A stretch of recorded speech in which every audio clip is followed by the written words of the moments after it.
नमस्कार दोस्तों, आप सभी का स्वागत है आपके अपने YouTube चैनल मैथ सर्कल के अंदर। दोस्तों, आज का जो हमारा टॉपिक है वो है माध्यक से है। मेरा मतलब है किस प्रकार माध्यक ज्ञात किया जाता है एक वर्गीकृत बारंबारता बंटन दिए रहने पर। तो आज हम ये सीखेंगे और सीखने के लिए वीडियो के अंत तक बने रहिएगा। तो यहाँ पर ध्यान दीजिए, आपके सामने एक वर्गीकृत बारंबारता बंटन दिया गया और इस वर्गीकृत बारंबारता बंटन का हमें माध्यक ज्ञात करना है। अक्षरों की संख्या देखिए यहाँ पर वर्ग बना के दिए गए हैं और कुल नामों की संख्या भी आप देख सकते हैं। यहाँ पर बारंबारता बंटन यहाँ पर आप कह सकते हैं बारंबारता दी गई है एफ। और हमें माध्यक निकालने के लिए सबसे पहले आपको एक और ऐसा खाना बनाना, और वो किसके लिए होता है, वो होता है संचयी बारंबारता के लिए। तो हमेशा ध्यान रखिए, जब भी आपको वर्गीकृत बारंबारता बंटन दिया जाता है और उसका माध्यक निकालने के लिए कहा जाता है तो आप हमेशा पहले उसका संचयी बारंबारता बंटन बनाएंगे, संचयी बारंबारता निकालेंगे। अब संचयी बारंबारता किस प्रकार निकालते हैं, तो यहाँ पर आप ध्यान दीजिए, संचयी बारंबारता क्या होती है। संचयी बारंबारता अपने से ठीक पहले आने वाले सभी बारंबारताओं का योग होता है। मेरे कहने का तात्पर्य है कि यानी कि ये 6 है तो इस 6 से पहले इस वर्गीकृत में कोई भी बंटन नहीं है तो इसका योग 6 का 6 ही होगा। यहाँ पर आपको 6 का 6 ही लिखना है। फिर मैं कहूँगा यहाँ पर संचयी बारंबारता निकालनी है तो इससे यानी 30 की संचयी बारंबारता निकालनी, 30 से पहले जितने भी है उन सबका जोड़ दीजिए और 30 को भी साथ में, तो 30 और 6 कितना हो जाएगा, 36 हो जाएगा। ठीक है, अब किस प्रकार करेंगे, अब आप 40 को 36 में जोड़ दीजिए या इन तीनों को जोड़ दीजिए, एक ही बात है। 40 को 36 में जोड़ेंगे कितना आ जाएगा, 76 आ जाएगा। फिर 16 को 76 में जोड़ना है तो कितना हो जाएगा, यहाँ से 92 हो जाएगा। 4 को 92 में जोड़ेंगे या 92 में जोड़ेंगे कितना हो जाएगा, यहाँ से 96 हो जाएगा। और 4 को 96 में जोड़ेंगे तो कितना हो जाएगा, यहाँ से 100 हो जाएगा। ठीक है, तो उम्मीद है किस प्रकार संचयी बारंबारता निकाली जाती है आपको समझ में आया। समझ में आया तो वीडियो को लाइक कीजिए। सबसे पहले आपको 6 का 6 लिखना है, उसके बाद स्टेप बाय स्टेप इनको जोड़ते चलना है। ठीक है, इस प्रकार आपकी संचयी बारंबारता निकल जाएगी। ठीक है, और अंत में आप यहाँ पर योग जरूर लिखिएगा, n बराबर कितना आया, 100 आया है। ठीक है, अब देखिए हमने जिस प्रकार बहुलक पिछले वीडियो में बात की थी, इसी प्रकार माध्यक भी निकाला जाता है। और बहुलक निकालने से पहले हमने बहुलक वर्ग निकालना, तो यहाँ पर भी हमें माध्यक निकालने से पहले माध्यक वर्ग निकालना पड़ेगा। तो मैं यहाँ पर लिख लेता हूँ माध्यक वर्ग कैसे निकालते हैं आपकी जान। यहाँ पर ध्यान दीजिए, n/2 बराबर, यहाँ पर देखिए n का मान कितना आया, यहाँ से 100 आया है और यहाँ पर हम लिखेंगे 100/2 यानी कि कितना हो जाएगा, यहाँ से 50 से ठीक बड़ी संचयी बारंबारता का वर्ग, संचयी बारंबारता का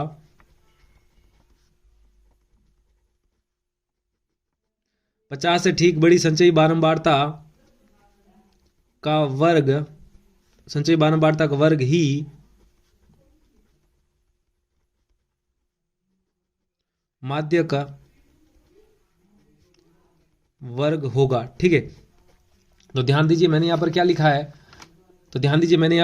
n/2 बराबर 100/2। n का मान यहां से देखिए कितना है, 100 है। n का मान यहां पर 100 है तो 100/2 यानी कि 50 से ठीक बड़ी संचयी बारंबारता का वर्ग। ध्यान दीजिए यहाँ पर हमें माध्यक निकालना है, तो माध्यक निकालने से पहले हमें माध्यक वर्ग का पता होना बहुत ही जरूरी है। तो n/2 100/2 50 से ठीक बड़ी संचयी बारंबारता, देखिए 50 से ठीक बड़ी, यहाँ पर आप देख सकते हैं 36 है और 36 से बड़ा संचयी बारंबारता। यहाँ पर ध्यान दीजिए बारंबारता नहीं है, संचयी बारंबारता CF का मान है। तो 50 से ठीक बड़ी n/2 100/2 50 आया और 50 से ठीक बड़ी, 50 से ठीक बड़ा कौन है, देखिए 92 भी 50 से बड़ा है लेकिन ठीक बड़ा कौन है आपका 76 है यानी 76 है। ठीक है, तो इसका जो वर्ग है, इसका वर्ग क्या है, यहाँ से आप देख सकते हैं इसका जो वर्ग है ये क्या है, 7 से 10 है। तो यही यहाँ पर क्या हो जाएगा, माध्यक वर्ग हो जाएगा। तो यहाँ पर हम लिख सकते हैं कि 50 से जो ठीक बड़ी है वो संचयी बारंबारता 76 है और 76 का संगत जो माध्यक वर्ग आया वो कितना, यहाँ पर माध्यक वर्ग बराबर आप लिख सकते हैं 7 से 10 हो जाएगा। ठीक है, यहाँ पर हमने माध्यक वर्ग निकाल दिया। किस प्रकार माध्यक वर्ग निकाला है, उम्मीद आपको समझ में आया होगा। हमेशा ध्यान रखिए n आता है और n/2 करना है और 50 से ठीक बड़ी, n/2 यहाँ पर 50 है और 50 से ठीक बड़ी संचयी बारंबारता का वर्ग। यहाँ पर आपको संचयी बारंबारता बना दी हमने और उससे ठीक बड़ी 50 से ठीक बड़ी 76 का संगत वर्ग 7 से 10 है और यही हमारा यहाँ पर क्या हो जाएगा, माध्यक वर्ग हो जाएगा। ठीक है, अब मैं यहाँ पर माध्यक का फॉर्मूला लिख लेता हूँ। हम जानते हैं चूंकि जिस प्रकार हमने बहुलक का सूत्र लिखा था इसी प्रकार यहां पर मैं माध्यक का भी सूत्र लिख लेता हूं। माध्यक बराबर क्या होता है, L plus n/2 minus CF/F और गुणा में क्या हो जाएगा, यहां से गुणा में हो जाएगा h हो जाएगा। ठीक है, ये होता है आपका माध्यक का सूत्र होता है। ठीक है, अब हमें यहाँ पर मान किन के निकालने, जिस प्रकार बहुलक में हमने F1 F0 F2 ऐसे मान निकाले थे, इसी प्रकार यहाँ पर L n/2 CF और इनके मान निकालने। ठीक है, तो यहाँ पर देखिए L क्या होती है, जो माध्यक वर्ग निकाला है, माध्यक वर्ग की निम्न सीमा। यहाँ पर आप देख सकते हैं माध्यक वर्ग क्या है, माध्यक वर्ग 7 से 10 है। तो 10 क्या है, इस वर्ग की ऊपरी सीमा है और जबकि 7 क्या है, निम्न सीमा। तो यानी कि L का मान कितना हो जाएगा, 7 कितना हो जाएगा, 7 हो जाएगा। यहाँ पर देखिए n/2 कॉमा n/2। अब यहाँ पर ऊपर देख सकते हैं n/2 की वैल्यू कितनी आई है 50, यानी कि 100/2 कितना है यहाँ पर 50 आ गया। ठीक है, इसी प्रकार CF आप देख सकते हैं संचयी बारंबारता CF। अब CF क्या होगी यहाँ पर ध्यान दे सकते हैं, ये क्या है, यहाँ से देखिए माध्यक वर्ग क्या है 7 से 10 ठीक बड़ी संचयी बारंबारता जो ये हमने निकाली थी 76 से ठीक पहले आने वाली संचयी बारंबारता क्या हो जाएगी, यहाँ पर CF का मान हो जाएगा, यानी कि CF का मान कितना हो गया, यहाँ पर आप कह सकते हैं 36। मैं वापस बता देता हूं, यहाँ पर आप देख सकते हैं जब भी आप n/2 यानी कि 100 जब भी n/2 बराबर 100/2 यानी कि 50 से ठीक बड़ी संचयी बारंबारता यानी कि 50 से ठीक बड़ी क्षेत्र आती है और क्षेत्र का संगत वर्ग यहाँ से क्या हो जाएगा आपका माध्यक वर्ग। अब आपको यहाँ पर CF का मान निकालना, तो CF हमेशा ध्यान रखिए जो भी आपने ठीक बड़ी संचयी बारंबारता आई थी उससे ठीक पहले वाली होती है, ध्यान रखिएगा उससे ठीक पहले वाली यहाँ पर कितनी है 36 है।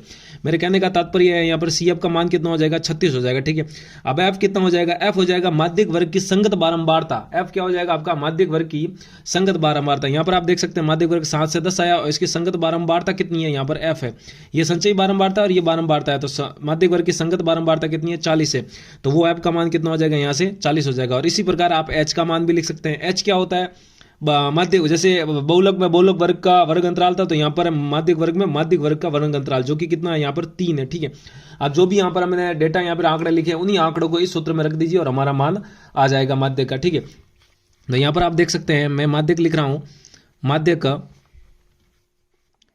तो यहाँ पर ध्यान दीजिए माध्यक बराबर L का मान यहाँ पर देख सकते हैं कितना हो जाएगा 7 प्लस n/2 और n/2 का मान कितना हो जाएगा 50 माइनस CF का मान कितना है 36 और बट्टा में क्या है ध्यान दीजिए F का मान कितना हो जाएगा यहाँ से 40। ठीक है, और गुणा में क्या चल रहा है यहाँ पर 3 चल रहा है। ठीक है, तो इसको हम सॉल्व कर लेंगे आगे। और तो यहाँ से देखिए बराबर 7 प्लस 50 माइनस 36 कितना हो जाएगा 14 और 14/40 गुणा में कितना चल रहा है 3 चल रहा है। ठीक है, इसको ही आगे सॉल्व कर दीजिए, यहाँ से इसको सॉल्व करने पर कितना आएगा ध्यान दीजिए 7 प्लस, देखिए ये पार्ट से कट रहे हैं, मान 2 के पार्ट से कट रहा है, ये 7/20 और ऊपर से गुणा अगर 7 देखिए ये 2 के पार्ट से कट जाएगा 7/20 और 7 को 3 से गुणा करेंगे तो डायरेक्ट 21 ही लिख दीजिए आप 21 और बट्टा में कितना हो जाएगा यहाँ पर आप देख सकते हैं नीचे की तरफ 2 से पार्ट से कटेंगे 20 हो जाएगा। ठीक है, अब 20 का भाग अब 21 में दे दीजिए, छोटा सा भाग कर देते हैं, 21 में आपको 20 का भाग देना है तो कितनी बार जाएगा एक बार और 20 आएगा और माइनस करेंगे तो कितना आ जाएगा यहाँ से 1 बचेगा। ठीक है, अब यहाँ पर भाग तो जाएगा नहीं तो यहाँ पर दशमलव लगेगा और यहाँ पर क्या लग जाएगा 0, फिर भी भाग नहीं जाएगा, एक और 0 यहाँ पर लगाना तो यहाँ पर भी 0 लगेगा।